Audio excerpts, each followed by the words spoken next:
Welcome to Kick 'em in the Head, a podcast that takes an inside look at the world of mixed martial arts, featuring interviews with some of the top fighters from South Africa and around the world, with a focus on the EFC and UFC promotions.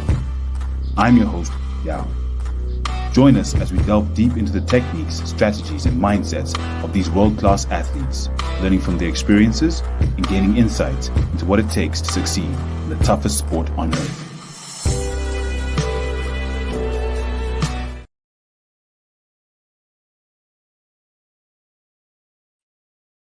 Welcome to the Kick 'em in the Head podcast. And as always, we have an absolutely jam-packed MMA show. And I have with me my brother from the Fight Week show, Ola. Ola, how are you doing tonight? I'm doing good, man. I'm doing all right. Thank you very much, my bro. Salute to you for the invite. Always nice, always lovely. Pulling up on the Head Kick Pod. Kick him in the head. We're back. That's right. You know how right we do. here, my bro. And I think we are going to go straight into the action. What we are talking tonight, we're not even going to go into what's happened in the past week. We are going straight into what's coming ahead because we have an absolutely jam-packed MMA week coming ahead, starting with my home promotion, my favorite promotion, the EFC. EFC 112 is happening on Thursday, the 11th of April, and it is an absolutely jam-packed, absolutely stacked card. Ola, you know a lot about this card because you follow quite a few of the fighters on this card, quite a few of the South African fighters from the EFC. How are you feeling about this fight card? Before we go into the title fights, how are you feeling about this card? Man, I've been salivating about this card for such a long time. I'm glad it's finally here. We're in Fight Week, people. It's finally here. We're here today. And this card, if you don't know about some of the fighters that's on this card, you are missing out because the top echelons of promotions is not the be all and end all of where you see very, very good fighters at the very top of their game, defending gold, as you can see on the screen right here. So these guys, they're the epitome of the future of our sport, because we know this sport is only it's so young, but it's getting better and better. And this card is a good representation of it, of all the fighters that's on it. And I have no doubt it's going to deliver. I have no doubt this card is going to deliver. Now, speaking of it, the top fights on this card, and I think we're going to talk about these top two fights. There's a lot of fights here that I'm very excited about. One of my favorite fighters, Intando the Zulu Warriors Zondi, is on this card. He's fighting low down the card. We've also got an amazing Grand Prix to get to Igu Kabesa, the great Smiley's title. He's now fighting for the lightweight title, leaving his featherweight title behind for now. And there are challenges that are going to be coming in. And another fighter that I'm really looking forward to is Willy van Rooyen. The way this kid fights, I think he's going to be the new head kick king of South Africa, but we'll see. But talking about the two title fights happening at EFC 112, let's talk about Igu Smiley Kabesa versus Kaleka Kabanda for the vacant lightweight title. The lightweight title has been vacant for a long time in the EFC. I think Joe Cummings from the UK has been, Mikishi has been out of action for a while, and we haven't seen the former champion in a while. And so Igu Kabesa, who is the featherweight GOAT, the African featherweight GOAT, has decided to move up a weight class into lightweight to go and capture that title to become a double title, which we know an EFC double title holder means a lot, looking at Dricus du Plessis. So how do you think that fight's going to go between him and Kaleka Kabanda? Because it's a different weight class. It means it's a bigger opponent than Smiley would be used to, but Smiley is an amazing fighter. He's beaten everything that's been put in front of him. He's excelled in all quarters, whether it be wrestling, striking. How do you think Kaleka Kabanda is going to be able to counter that greatness that he's currently got? Igu is a salute to the champ.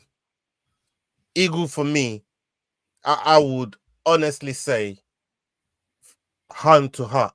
And I love a lot of the fighters on the roster, as you well know. You know, got a lot, you know, we vibe with a lot of the fighters, but hand on heart, for me, Igu's probably the most complete fighter on the roster in terms of everything and nailing down every aspect. Wherever you want to take it, it'll be right there with you, right? And like you said, you know, it's in a bigger weight class in terms of going to lightweight division, but I don't think it's too much of a jump for Eagle. He's very strong. It's the way he controls fight.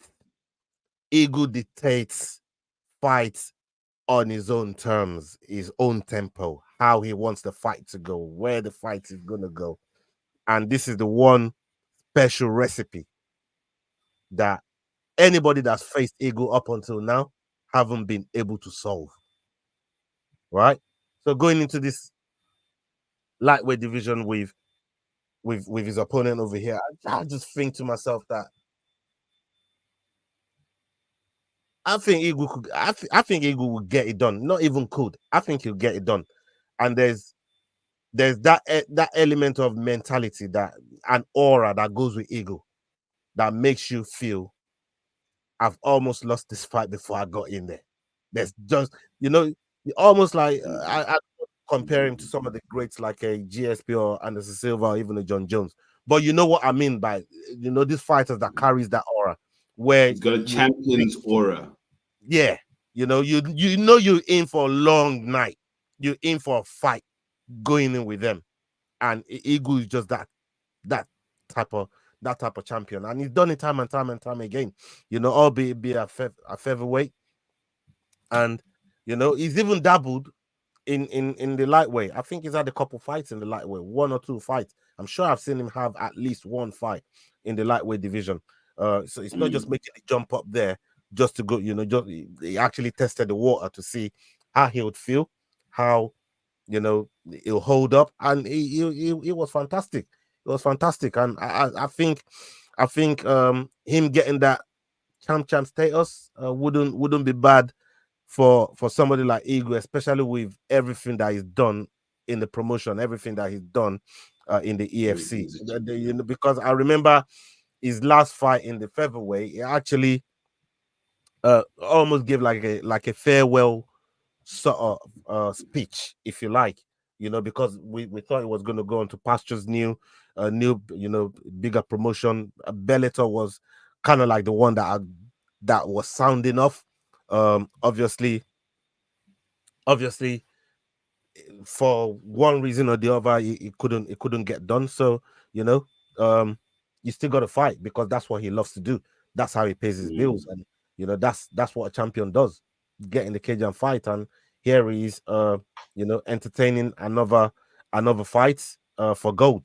And these guys are prize fighters. I say this all the time. They don't do this for nothing. They are doing this for a reason, and they're here they're here to win. And Eagle has that mindset for me. You know what I mean? Based on what I've seen of him, what I know of him, and the way he carries himself and how he applies himself in the hex. Yeah, he's just a complete fighter. He's a complete fighter, in my opinion. I like what you say when you say they are prize fighters, because that's why they're doing this. They're doing this for the prize. If they weren't, they'd be fighting in nationals, which is something else that we'll be talking about later on. But I hear that Eagle will most likely get through this one. But before we get on to the next fight, let's say Eagle takes this, right? Where do you think he goes? Let's say he doesn't manage to get international again because he's got specific issues. Which international opponent do you think he'd be able to take on, whether it be at featherweight or lightweight? Because with his skills, he should be facing international opponents, even if it's not in other promotions. Yeah. It's kind of tough. Let me just take a quick rundown at some of the guys that I think might be available to him. Give me 1 second. And we're talking about featherweight here, yeah, at 145. Yeah, we're talking about featherweights here. But right, okay. I think with that said, essentially, where I would want to see him go is, I guess, with Brazilian opponents. Why? Because the EFC has a deal with Sport Locker where they stream straight into Brazil, and with that would give them international exposure into Brazil, and that would give him the right level of opponents to take his name to a level where if I know anything about the issues he's having, where those issues can get sorted out easier. Because right now, as far as I understand, he's having some very intense immigration issues. But having some very, very intense Brazilian opposition, they did try with Ronaldo Exton when he came over for the rematch to see who was going to take that one. But Ronaldo was not up for the task, unfortunately. Igu Smiley the Great, he took that fight. So maybe a little bit more international competition in the way of Brazilians might be the way to go to help him elevate himself to that status, to that level, to the GOAT status that he's at. Because unfortunately, it doesn't look like he'll be getting out to a Brave or one of those Middle Eastern promotions, or one that would be able to promote him to that level. Yeah, I mean, if I got to look at, I'm just looking at some names right here now on Topology, at least the top 50 guys, in MMA, and I'm looking at kind of like the caliber of fighter that I think he'd be able to hang with, and somebody like a Daniel Pineda, or maybe a Josh Kulibau, one of those guys. And when you say maybe even a Brazilian like a Ricardo Ramos, one of these guys, I think got the skill set. Looking at Ricardo Ramos's record right here, won by sub, 2 subs, TKO, decision, TKO, and sub. So this is a fighter that's also good in near enough all the areas, and it's not even way up there in rankings. And I think eh, somebody like say Eagle was to get signed to say a UFC, right? And I'm thinking who could be his, his debut opponent. I'd look at somebody like a Ricardo Ramos, somebody of that caliber, you know what I mean, or even a Danny Silva. We got Danny Silva there, a Wu Choi, Jesus Pineda, or like I said earlier on with Ricardo Ramos. So I think there are plenty, there are plethora, and that's me talking at the at the top level. And I still think he can hang with a lot of those guys. If Cameron Simon can come into the UFC and hang with some of the guys that he's hung with and got results, I think Eagle can do the same. And I think, in my opinion, I think he's definitely got the skill set to really go out there, and because I didn't expect him to still be fighting with EFC. Like I said, he gave it like a farewell speech that we thought, it was going to be going somewhere pastures new, and I was expecting his debut as a win. I was looking at it as that, because I know he's that good. I believe he's that good. I've seen his work, and I really think is somebody that would do well outside of the EFC once the opportunity presents itself. With that said, outside of the UFC, the next title fight on this card, the big fight of the night, is the return of the young gun. We were with him on your show a few weeks ago. Luke Michael versus JP Tinkerbell Kruger of the House of Tinkerbell. And oh my goodness, this fight is going to be so freaking exciting. I mean, JP is big. JP is huge. Every time I have a chat with JP, he's always towering over me, holding them up. I love speaking to JP Kruger. And we've got Luke Michael returning after a long layoff after an injury, where you've got things like ring grass that come into play. How many gyms have they changed? After being out of Hexagon for a long time, a lot of questions can get asked. But this fight, both men I know are absolutely ready. Both of their sparring and training videos on Instagram have been intense. We've got JP Kruger training with a former bantam, Gift is the flyweight, the former flyweight champion of the EFC, training hard. We've got Luke Michael out of the PI. He's been training out at pound for pound here in Johannesburg in his training camp, getting used to altitude. So both fighters are absolutely ready. They are both looking absolutely jacked. So this fight, I am really, really looking forward to. Who do you think is going to take this fight? How do you think it's going to go? Yeah. Salute to both of these guys, first of all. We definitely got affiliation with both camps, as you said. We had Luke Michael on our show recently, and JP Kruger. We know a lot of the guys that he trains with in the gym. People like Gift Walker, as you mentioned earlier on. Peace Excommunicado. That's another brother right there. I mean, salute to him.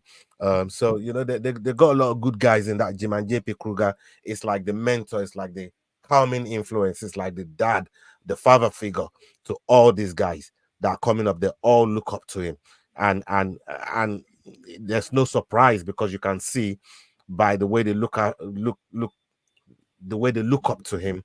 He also meets their expectation by bringing gold back to the house of Tinkerbell, right?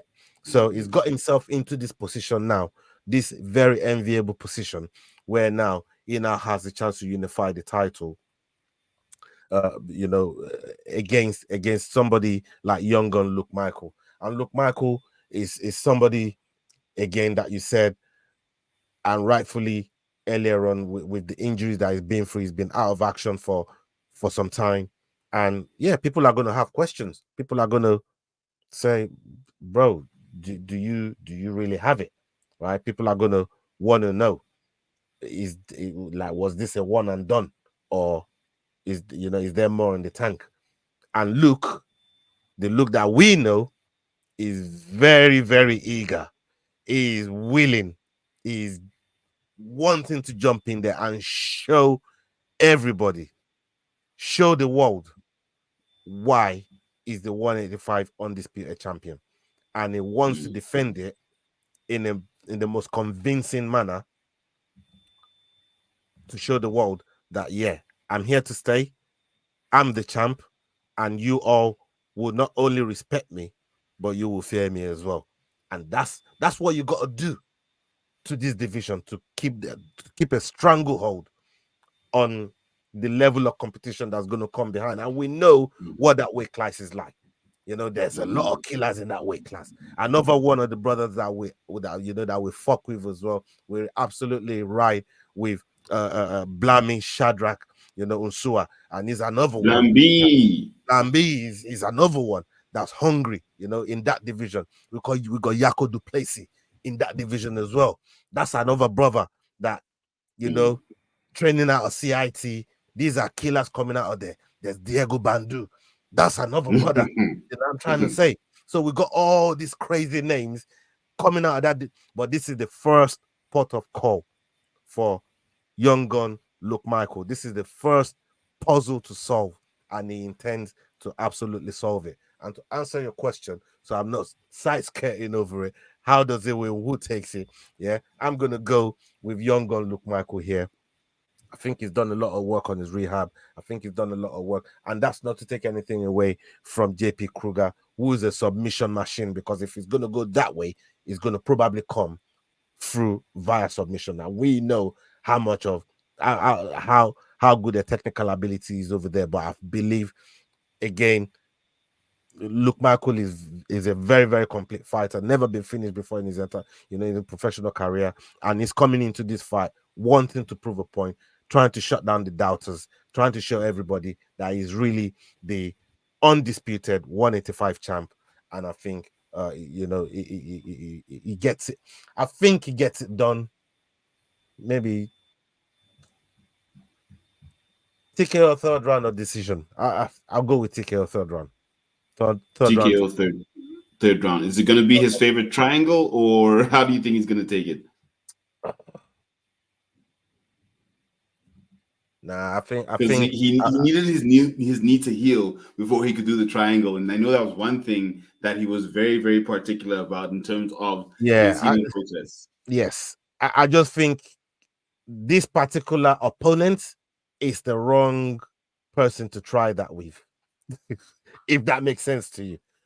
Just based on JP Kruger's skill set, he's a submission machine. JP Kruger, these guys they kill you with submission, man. Like Terrence found out, bro. Like, bro, they kill you, they choke. You know what I mean? This man, they're submission machines, bro. And I don't think he's probably the right person to be trying that with. Maybe another opponent, if he gets past this one, maybe try to show that wrinkle of your skill set to your fans. With styles makes fight.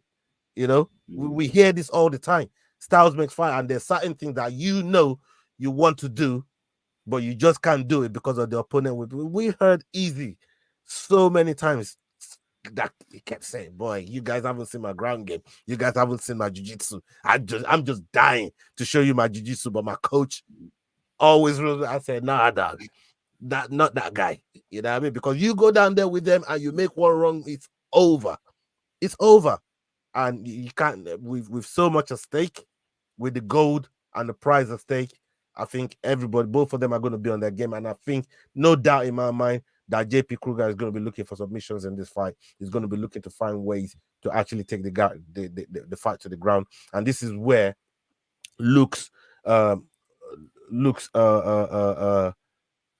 game or his grappling aspect of his fight, I think that's where that's really going to come in to try and nullify maybe the submission threats and the jiu-jitsu part of JP Kruger's game. So it's going to be very, very interesting fight to watch. I am absolutely dying to see this fight. I really want to see this bout, and I hope that that it comes through. Big up Wolfie, my brother Robocop. Robocop is in the house. Salute to you, Wolfie. Jordan, the Rambling That podcast. Big up yourself. I see my people rolling in, man. Big love, people, man. Salute for coming out to support y'all, people. Big up yourselves. And salute. Thanks to everyone in the chats. Yes, Rambling Dad, there is an MMA gym called House of Tinkerbell, run by a fighter whose moniker nickname is Tinkerbell, which is the gentleman here on the right that you see on the screen, JP Kruger. So yes, it is real. Speaking of real, there are two other South African, and well, look, I'm not going to put my neck on the line just yet, but I will say it's going Luke Michael. The work he's done over the past 2 years since he's been out, he's been focused on not just his rehab, but also on building his skills to get to this point. The one thing he does not envisage at all is losing this title right now. And JP Kruger is a great fighter. We saw what he did in his last fight to win the title against Conrad CRB, a legend in the sport, a legendary coach in the sport. And with what he's achieved as well, he definitely wants to to unify this title and become the champion. But I think Luke might just have just too much. He's got his own PI. He's backed by World Sport Betting. So, yeah, I'm with you, Ola. I think this one goes to Luke, but good luck to both fighters. Let's see how it goes on Thursday, the 11th of April at the EFC PI in Johannesburg, South Africa. Yeah, like 5 minutes away from Yao's yard. Yeah, just down here, 2.2 kilometers. I saw this afternoon. God. Look at this guy. He even said 2.2 kilometers. You know, he's taking a piece now, man. He's taking a fucking piece. Crazy. So the next thing I want to talk about is another local promotion, Ace Fighting Championship. Now, Ace Fighting Championship is a local South African promotion that is multidisciplinary. So similar to one promotion, it looks at Muay Thai, Jiu-Jitsu in terms of grappling, MMA, and kickboxing, where it gives out titles to people in each of those disciplines. Now, Ace is happening on the 20th of April, Saturday, 20th of April, and they had their press conference yesterday, Sunday, and it was a little bit spicy. They have a middleweight grappling match happening, and that match is looking like it's going to be really spicy. So for anyone who's listening, definitely do follow Ace Fighting Championship. The fights are amazing. It's really good fights. They also happen at the EFC PI here in Johannesburg. And if you're into multidisciplinary combat sports, that's Muay Thai, kickboxing, MMA, and Jiu-Jitsu, definitely do check them out. Definitely worth checking out. The other, and I'm not going to go too much into this, but we will talk about it after next week once the championship has actually happened. All right. But the other one I want to talk about that's very exciting for me is the South African MMA Nationals. Now, the local South African MMA Nationals are happening on the 18th to the 21st of April, 2024. That's in a week's time. And we have exclusive streaming rights, Ola. Now, this is something that I've been keeping in my back pocket for a while. We have exclusive streaming rights for the MMA Nationals in South Africa. So if you want to see what is happening in MMA, the amateurs that are upcoming, people who are fighting for their country or fighting to fight for their country, follow, like, subscribe at Head Kick Pod on all platforms, and you'll be able to follow the entire MMA Nationals here in South Africa on our channel. So big ups to MMA Bro, Nationals. congratulations for that one there, man, because this Thank is you. huge. This is huge, man. And yeah, I just want to give you a big congratulations right off the back after announcing that. Like you said, you've kept in your back pocket for a minute. 'Cause I didn't have the slightest idea that you had this sort of situation on your hands, man. And yeah, man, big congratulations. And that just goes to show to the hard work and the effort and everything that you put in, to make your platform successful and to do and give back to the fighters in the process. So, bro, congratulations to you, man. I can't congratulate you enough. Thank you, much appreciated. And like you said, it's a lot of hard work, dedication, and also making sure we're consistently giving back to the fighters. Because one of the reasons we're here is to give back to the guys, give them their flowers, let them know that people are watching and appreciating their prize fighting, as you're saying.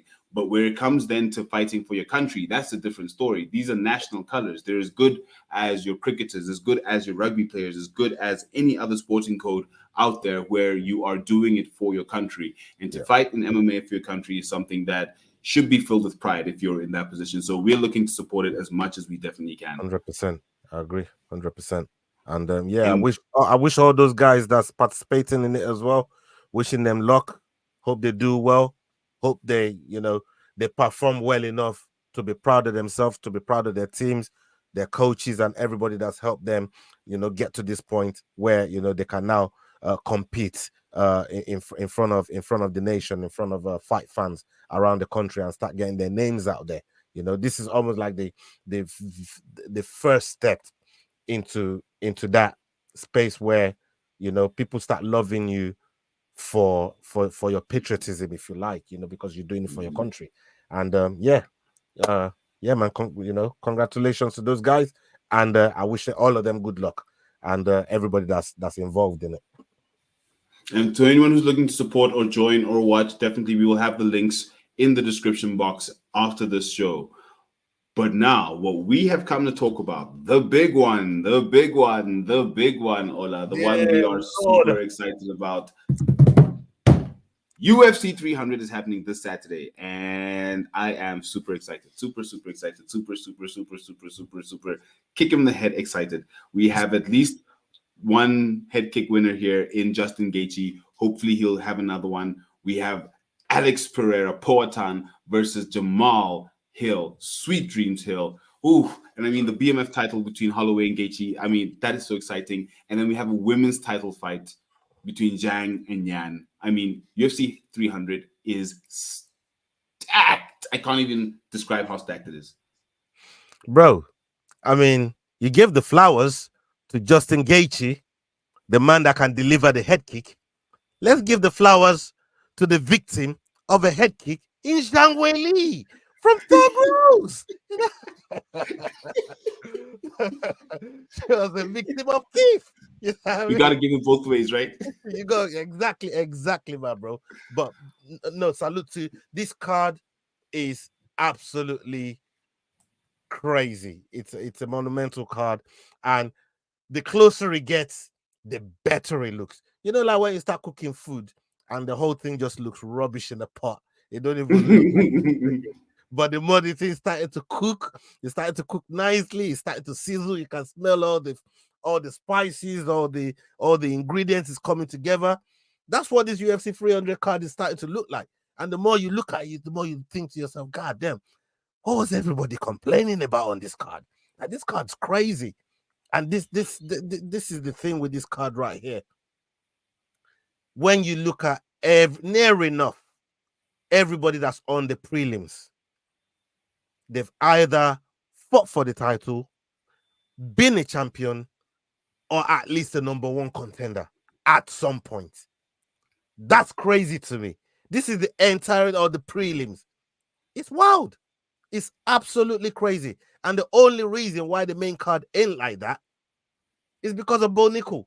Because if we switch a Bo Nickel out of there, everybody on that card would have at least been a champion, fought for the title, or at least number one contender, right? That's the only thing that's different on that main card when you look at it, right? Because Oliveira is fighting Sarukian, right? He's been a champion. Sarukian's going for gold. Justin Gaethje, he's for Khabib for the title, right? Max Holloway, he's been a champion. Jamal Hill, he's been a champion. Pereira, been a champion in 2 divisions.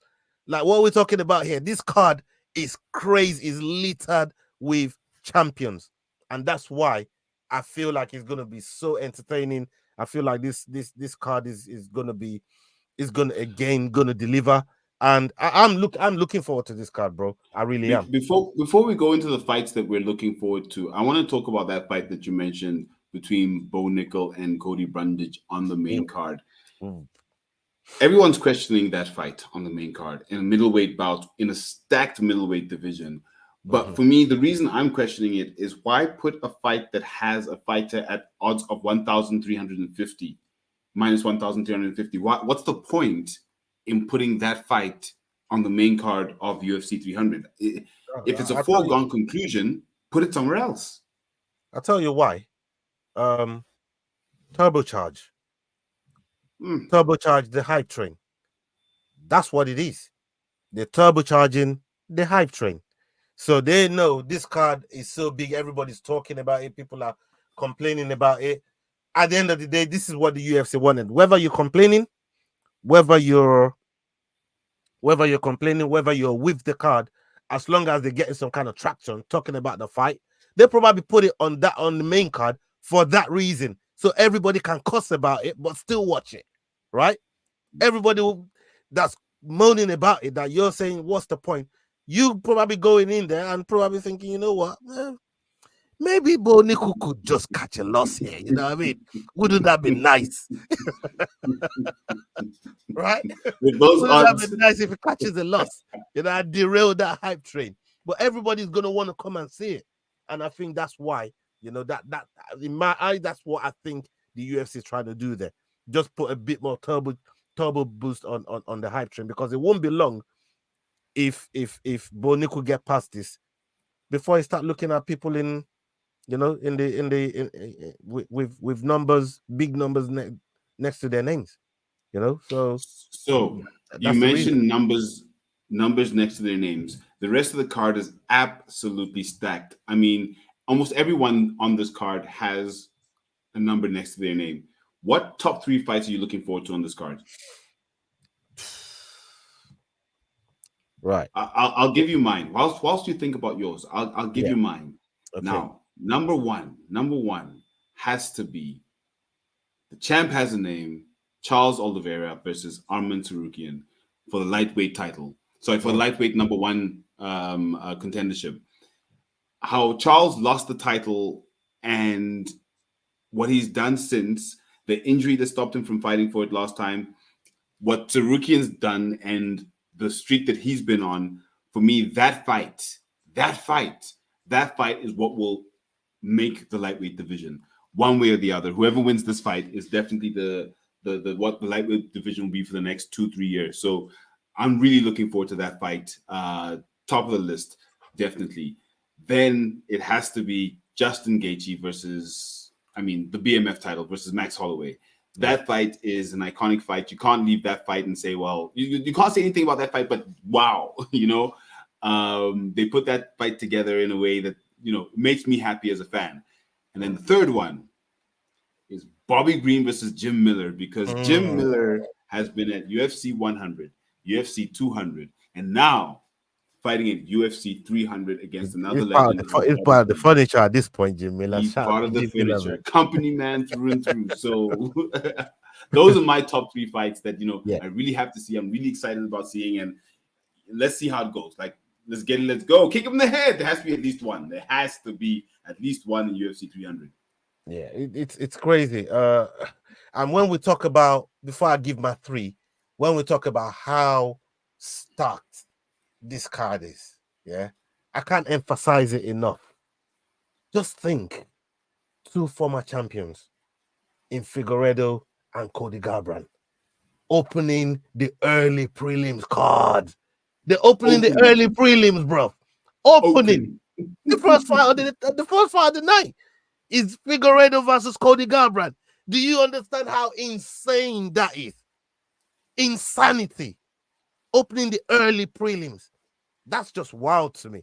But that shows you the magnitude, how big this card is. Like these guys, these two that I just mentioned could have fit anywhere on the prelims, on the main card. They've amassed enough fans, enough clout, enough work. They've done enough work in the promotion to justify being on the main card, such as this. But they're opening the early prelims, and they're happy to sign on the dotted line to open the early prelims because they know how mad this card is, and they want to be a part of it. Everybody wanted to be a part of it. So kudos to them. Now to the fights that I'm looking forward to. Number one on the docket is my countryman, Super Sadiq Yusuf. He's going to be fighting Diego Lopez. Sadiq Yusuf is an up-and-coming prospect in the featherweight division. And he's one of them that's he's just trying to get to the point where he can start knocking on big doors. And it's going to take him a while. It's going to take him a while. We saw how long it took someone like Kamaru Usman to really start getting the opportunities because of the style of fight or the type of fighter that he is. He's a hard guy to get a win against. So big up to Sadiq Yusuf. Wishing him good luck on that one.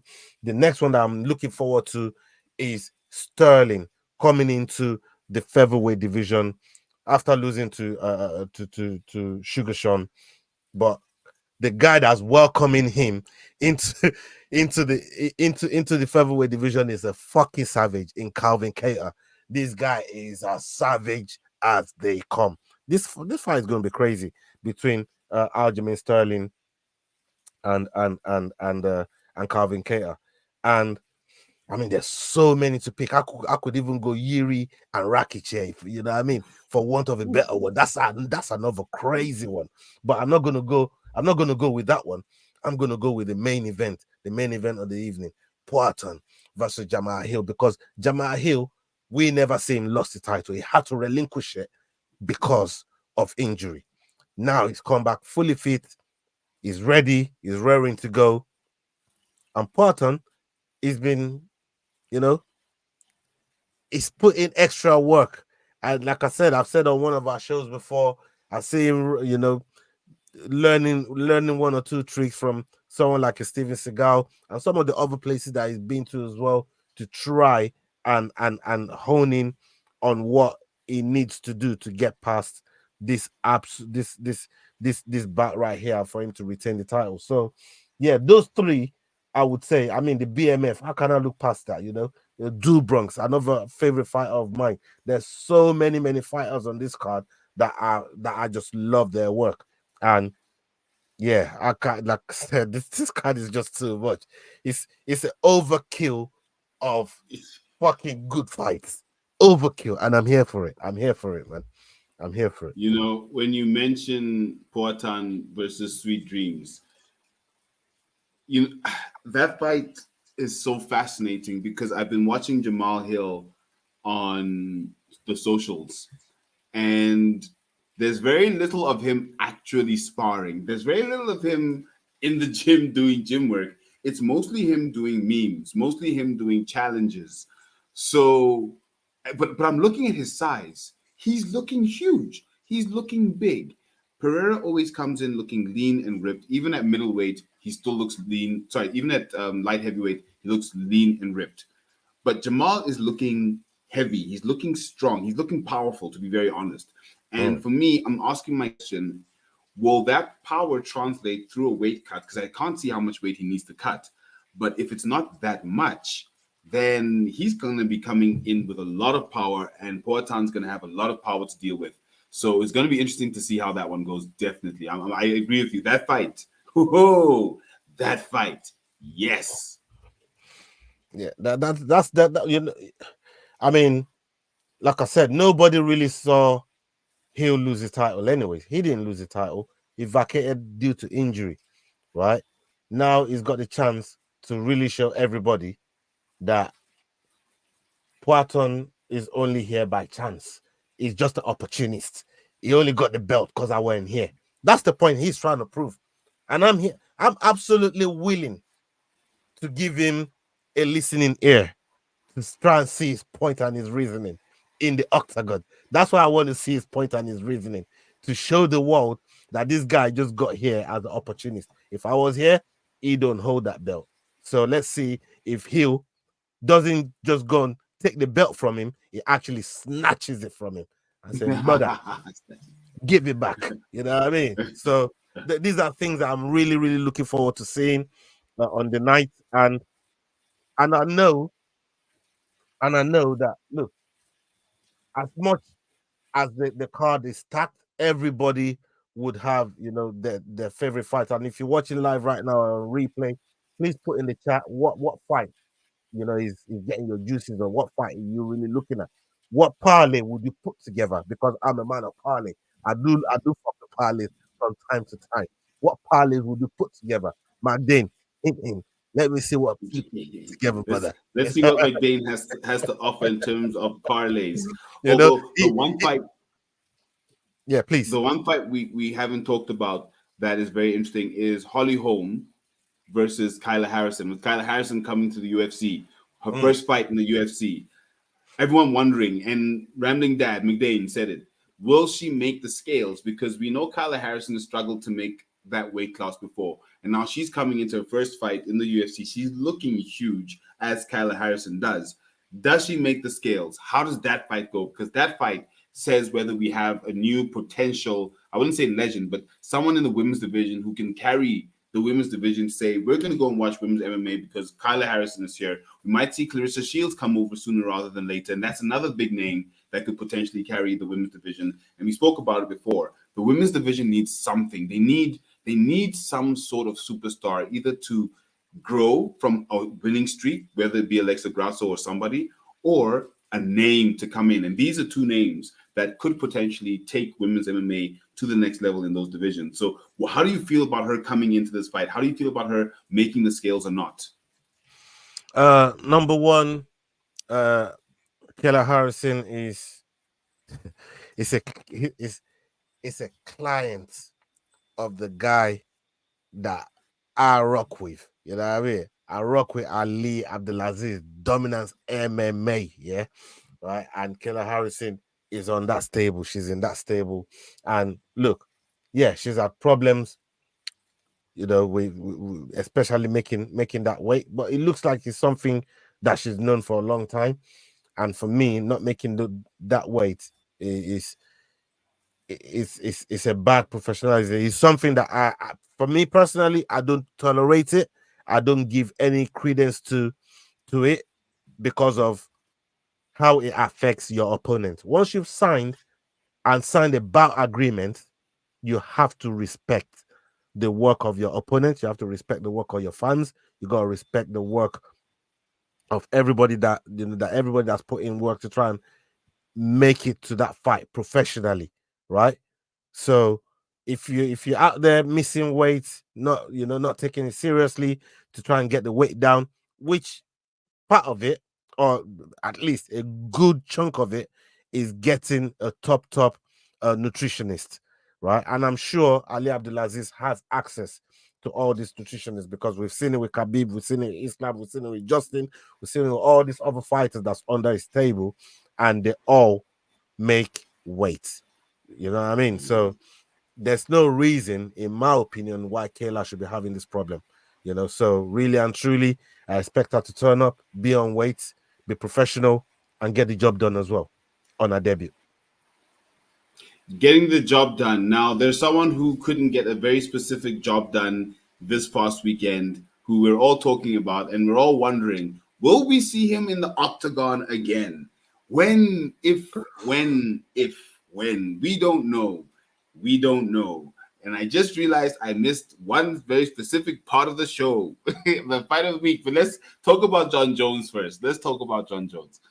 Jon Jones apparently has been arrested for attacking his drug sampling officer, someone who was there, to come and collect the drug sample. Apparently, he's attacked her, and now he's been arrested. Now, this is Jon the Goat Jones, who has been arrested again. This might be number 5, 6, or 7 or 8. I'm not too sure how many times he's been arrested. What do you think? What do you think is going through Jon Jones's mind right now? What do you think happened there?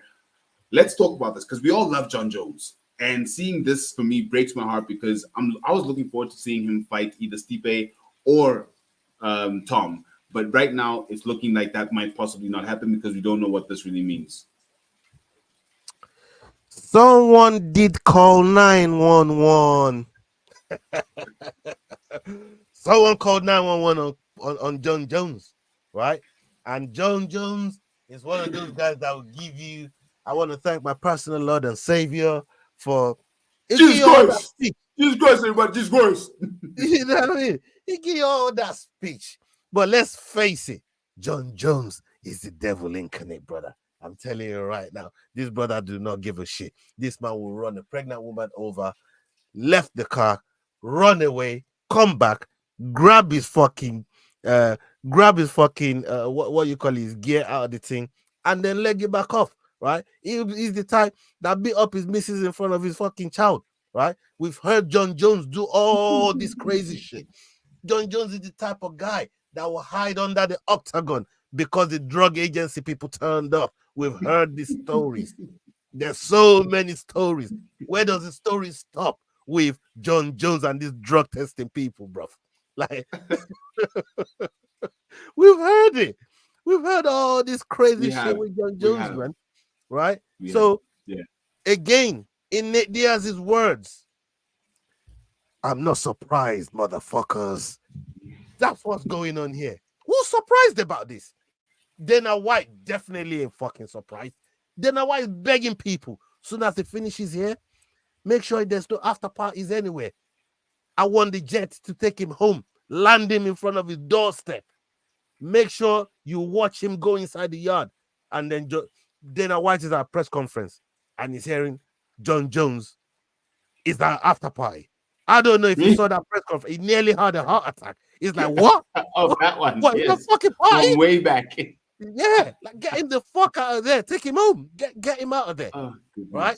So this is the type of character that Jon Jones is. And look, everybody loves Jon Jones. I heard you mentioned that we all love Jon Jones.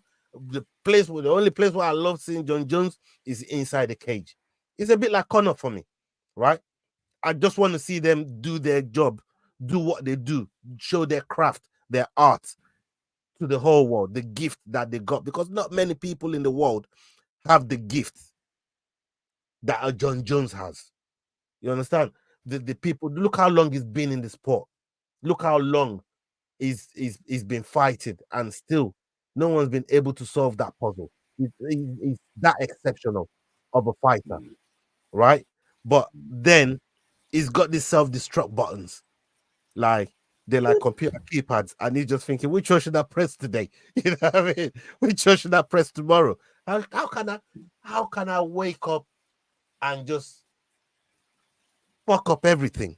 Oh yeah, let me just fuck up this drug tester that's going to report me to fucking whatever police. And like, his file at the police station must be this fucking tall.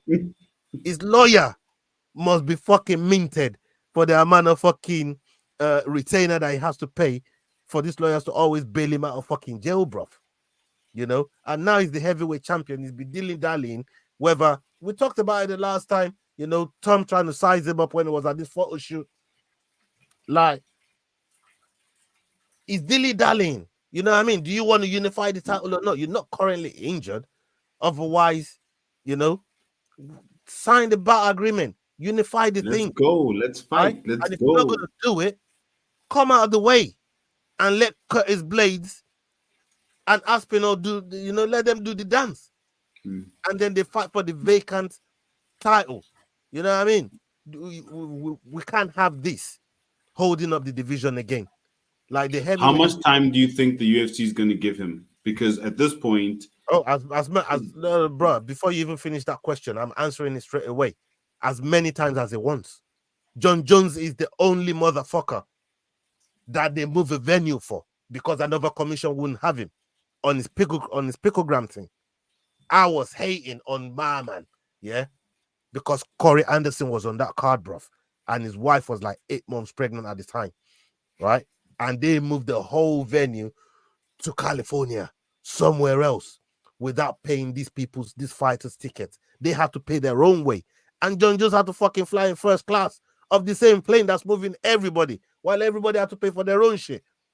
How crazy is that? Like, so when you ask me how many chances are they going to give him, as many chances as they want. He's Jon Jones. He's Jon Jones. Oof. So that's Oof. why he knows he can do this. And he knows he can get away with it. And he knows when he comes back, he'll sign a contract and he'll get back in the cage and do what he does. Because that's what Jon Jones does. It's just simple as that. That's fair enough. He is Jon Jones.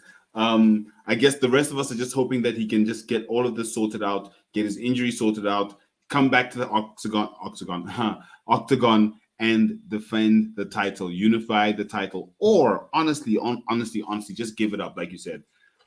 None of us want to see him give it up. I don't want to see him give it up, but he needs to fight. Something needs to happen. Bro, for me, the only thing with Jon Jones for me is activity, right? You can't take a 3-year layoff trying to get into the heavyweight division. Then when you win a 2-minute fight against Cyril Gane that didn't give you one iota of problem, we got to wait another fucking year to see you fucking fight. Where fighters are trying to fight, fighters are defending titles 3 times a year, bro.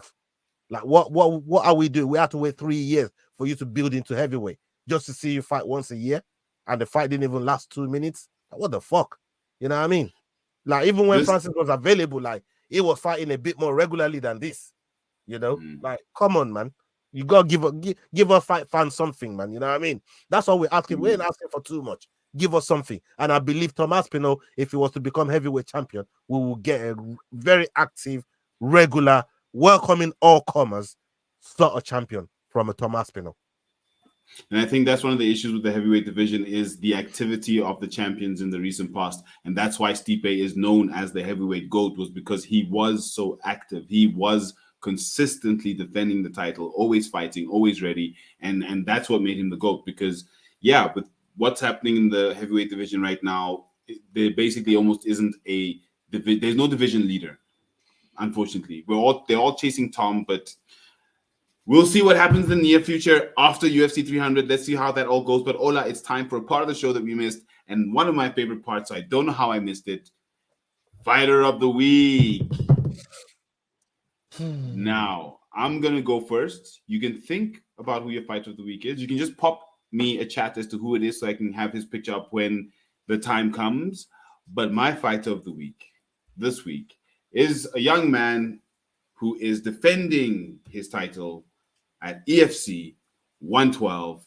It's Luke Young Gun Michael. Now, as you can see, the jacket's the same, the shirt's the same. That was today. That was me with Luke Michael this afternoon, giving him a good luck gift, because he was actually the first guest on our show. He was the inaugural guest, and this show started because of Luke Michael, who cornered me, if you will, at the Cannabis Expo 2022, where I had said, hey, listen, I've got this show. It's coming. We haven't got any guests. Do you want to be the guest on our show? He's like, yeah, let's do it now. I'm like, I'm not ready. He's like, well. I remember watching that. I actually watched that very video. I watched that clip right there.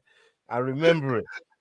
It was by like a sunbed, like at a resort or hotel or something. Yeah, I remember it still. That's a while back. Wow. That's a while back. So he hasn't fought since then. So before him defending his title for the first time since his injury, since our first episode, I went out to go and see him. He's training here in Joburg. His last camp, he did his last sparring, I think, on Saturday. He's ready for his fight on Thursday. So salute Luke Michael, young gun. Good luck for your fight, your championship fight. We wish you all the best. It's going to be a tough fight. JP Kruger is an amazing fighter, but good luck. And thank you for everything you've done for us over the past 2 years and being a friend of the show. Cheers. So, yeah, that's who my fighter of the week is. It's Luke Young Gun Michael. And who, pray do tell, is yours? Hola. Oh, I wish my fighter of the week could have all of these amazing things that you just put together. And by the way, I saw Luke Michael showing appreciation on his story, opening up that parcel that you got there, and I'm thinking to myself, like, oh, y'all done me dirty. Where is my parcel? My parcel. Don't worry, you got yours coming, bro. I promise. You know what I mean? Like, where the hell is that thing? Look like it got a nice ribbon on it. It looked like it's well parceled, you know. So no, seriously though, well done to that one as well. That's a nice touch. Big up yourself. And when it comes to my fighter of the week, I'm gonna go to one guy, and one guy only on the card, and that's gonna be Super Sodiq Yusuf. Is my countryman. Never pick against my countryman. I expecting him to come out of this fight with his hands raised. I'm expecting him to put the to carry the flag on his back like he always does. I always show my man full support, full respect, and always rooting for him. And yeah, for me, he's definitely gonna be Super Sadiq Yusuf. So I was hoping I could get his picture up in time, as you were saying. So say more nice things about him, so that in the interim I can get his picture up. Seriously, when you look at the path that Sadiq Yusuf is hard. I mean, he's had to take a loss from Edson Barbosa, and we know how much of a veteran that Barbosa is.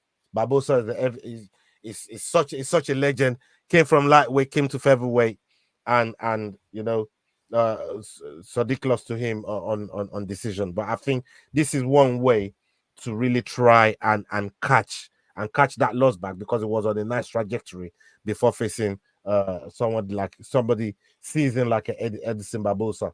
But I believe Sadiq Yusuf will be back, and I think, I'm not even saying I think, I know he's going to be able to get a victory on this one. And yeah, Barbosa is just a legend, man, and it's no shame losing on decision.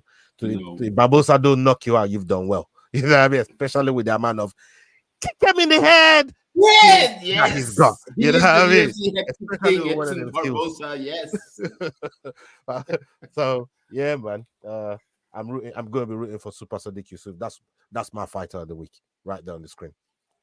Amazing. And just to answer the question in the chat box there, what's in the box? Go to Luke Michael's story. Go to Luke Michael's story. Go to Luke Michael's story. See what's in the box. Go to Luke Michael's story. And if you need to Luke Michaels, make sure you follow him, hit that follow button, and check out what he's doing over there. But go to Luke Michael's story and you will see what's in that box. You'll be jealous as well, just like I was, you know what I mean?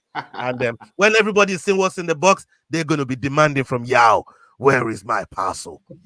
I hope you got. I'll be giving it to everyone who's been the first on the show. Come, everybody, come. And with that said, Ola, thank you so much for being on the show. We really appreciate your time, as always, on Kick Him in the Head podcast.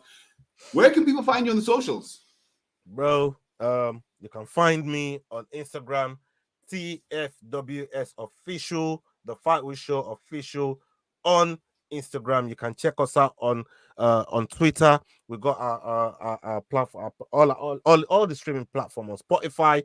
You can find us on there. On YouTube, you find us on there. We're on Rumble, we're on Twitter, anywhere that you got podcast streaming platforms, you'll find us on there, man. And we're doing a lot of good work. We're doing dust off shakedowns on Wednesdays. We're doing prediction shows on Fridays. We got fighter interviews galore, and on top of that, we do watch alongs for all these crazy pay-per-view cards that we're seeing. So there's nothing not to like on the Fight Week Show. If you're a combat sport person, you love combat sports in any way, shape, or form, the Fight Week Show is the place to be. Also, head kick podcast, but the Fight Week Show as well. You know what I mean? Kick him in the head. That's right. And shout out to McDane, the Rambling Dad podcast. All the comments in the comment section. Thank you so much. Really appreciate that. You guys will be getting yours sooner rather than later. And he's also taking the piss on you, Ola. He says Lopez for the win against your boy Sadiq, because McDane has it out for you. Oh, he knows what's coming next. £20. Let me see the handshake in the chat. if you on that, $20. I'm gonna wait till you respond, McDane. Okay, let's see your response, McDane. Let's see your response in the chat. But to everyone listening, don't forget, as always, to like, comment, and subscribe at Head Kick Pod on all platforms. The Fight Week Show on all platforms. Rambling Dad Podcast, McDane, MMA Twitter. You know how we do. Kick him in the head every single time. Ola, I think I need a nice big kick him in the head. Let's see if we can do it in tandem today, okay? On 3. 1, 2, 3. Kick him in the head! That's right. Cheers. Thank you so much. Accepted the bet as well. Let's go. Let's go.